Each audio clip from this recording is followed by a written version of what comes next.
पहले ये सुन के जाओ, अगर रात में कभी अननोन नंबर से कॉल आए तो उसे उठाने की गलती मत करना। रात के 3 बजे थे। रोहन अपने कमरे में अकेला बैठा मोबाइल चला रहा था। अचानक उसके फोन पर एक कॉल आई, अननोन नंबर। उसने कॉल काट दी। 5 सेकंड बाद फिर कॉल आई। इस बार उसने उठा ली। दूसरी तरफ कुछ सेकंड तक सन्नाटा रहा। फिर एक धीमी आवाज आई, रोहन दरवाजा मत खोलना। रोहन घबरा गया। उसने पूछा, कौन बोल रहा है? आवाज बोली, मेरे पास समय नहीं है, मैं तुम ही हूं। 10 मिनट बाद कॉल कट गई। रोहन हंस पड़ा। उसे लगा कोई दोस्त मजाक कर रहा है। तभी ठक ठक ठक उसके कमरे के दरवाजे पर दस्तक हुई। रोहन का दिल जोर जोर से धड़कने लगा, क्योंकि घर में वह पूरी तरह अकेला था। और तभी उसके फोन पर उसी अननोन नंबर से एक फोटो आई। फोटो में उसके कमरे का दरवाजा था, बाहर से खींची हुई। डरते हुए दरवाजे के पास गया। उसने की होल से बाहर देखा, लेकिन बाहर कोई नहीं था।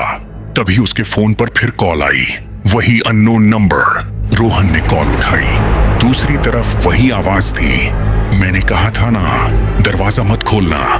रोहन बोला, तुम हो कौन? आवाज कांपते हुए बोली, अभी खिड़की की तरफ मत देखना। रोहन का दिल बैठ गया, क्योंकि उसी समय उसकी खिड़की पर किसी ने धीरे से दस्तक दी। ठक ठक ठक। रोहन ने हिम्मत करके खिड़की की तरफ देखा।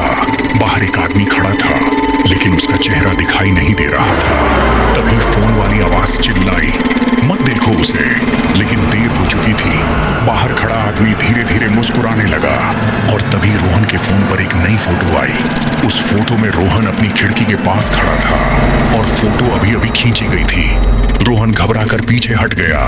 तभी घर की सारी लाइट्स बंद हो गईं। पूरा घर अंधेरे में डूब गया। फोन की स्क्रीन पर सिर्फ एक मैसेज चमक रहा था, वो घर के अंदर आ चुका है। रोहन ने तुरंत दरवाजा लॉक चेक किया, सब बंद था। लेकिन तभी उसे ऊपर वाली मंजिल से कदमों की आवाज सुनाई दी, ठक ठक ठक। और घर में उसके अलावा कोई था ही नहीं। रोहन भागकर सीढ़ियों की तरफ गया। ऊपर पहुंचते ही उसे एक कमरा खुला मिला। वहां धूल जमी हुई थी। कमरे के बीच में एक पुराना फोन रखा था। फोन अपने आप बजने लगा। रोहन ने रिसीवर उठाया। दूसरी तरफ वही आवाज थी, मैं ऊपर नहीं हूं। और उसी पल उसके पीछे किसी ने फुसफुसाया, मैं यहां हूं। रोहन तुरंत पीछे मुड़ा, लेकिन वहां कोई नहीं था। तभी उसकी नजर दीवार पर पड़ी। दीवार पर सैकड़ों बार एक ही बात लिखी थी, कॉल मत उठाना। अचानक पुराना फोन फिर बजा। इस बार स्क्रीन पर लिखा था, इनकमिंग कॉल रोहित। रोहन का असली नाम। उसने कांपते हुए कॉल उठाई। आवाज बोली, अब सिर्फ 2 मिनट बचे हैं। घर की घड़ी ने 3:10 बजाए। अचानक पूरा घर हिलने लगा। मोबाइल में कैमरा अपने आप खुल गया। स्क्रीन पर उसे अपना कमरा दिखाई दिया, लेकिन कैमरे में एक परछाई उसके पीछे खड़ी थी।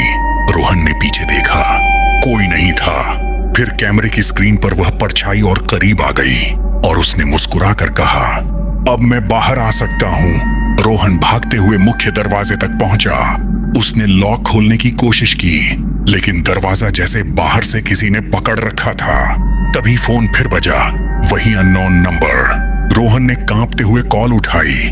दूसरी तरफ से आवाज आई, अगर जिंदा रहना है तो पीछे मत देखना। रोहन की सांसें तेज हो गईं, लेकिन तभी उसके कान के बिल्कुल पास किसी ने फुसफुसाया, बहुत देर हो चुकी है। रोहन ने डर के मारे पीछे देखा। वहां कोई नहीं था, लेकिन सामने लगी खिड़की के शीशे में उसका प्रतिबिंब दिखाई दे रहा था, और उसके पीछे एक काली परछाई खड़ी थी। अचानक फोन वाली आवाज चीखी, भागो। उसी पल शीशा जोर से टूट गया। घर की सारी लाइट्स बंद हो गईं। कुछ सेकंड बाद सब शांत हो गया। अगली सुबह पुलिस को घर खाली मिला। रोहन कहीं नहीं था, सिर्फ उसका मोबाइल फर्श पर पड़ा था। मोबाइल की स्क्रीन पर आखिरी रिकॉर्डिंग चल रही थी।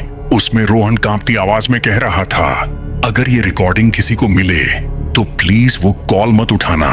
रिकॉर्डिंग यहीं खत्म हो गई, लेकिन मोबाइल अभी भी चालू था, और स्क्रीन पर लिखा था, कॉलिंग अननोन नंबर। कॉल किसे जा रही थी? जिसने भी वीडियो देखा था उसे। कहानी खत्म, या शायद शुरू।